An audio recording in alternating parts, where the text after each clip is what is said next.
Jean était un jeune homme africain travailleur et discret.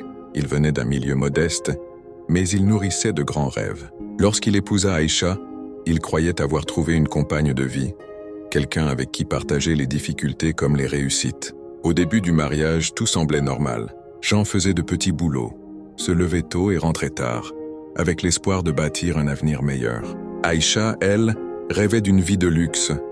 Belle robe, téléphone dernier cri, respect et admiration des autres. Peu à peu, l'argent devint une source de conflit.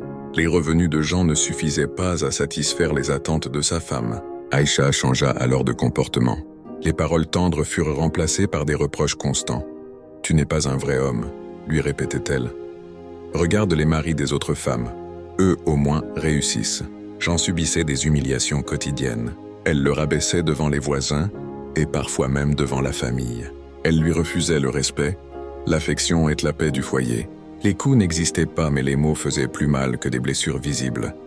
Jean souffrait en silence. Dans sa culture, un homme ne se plaint pas, surtout pas de sa femme. Il pensait que l'amour devait supporter la pauvreté, mais l'amour sans respect devient une souffrance. Un jour, après une humiliation de trop, Jean comprit que sa valeur ne dépendait pas de l'argent qu'il gagnait, mais de la dignité qu'il se devait à lui-même. Il décida de partir pour se reconstruire. Avec le temps, Jean trouva un travail stable, retrouva confiance en lui et surtout la paix intérieure. Il avait appris une leçon essentielle. L'argent peut mettre les couples à l'épreuve, mais il ne doit jamais détruire l'estime de soi.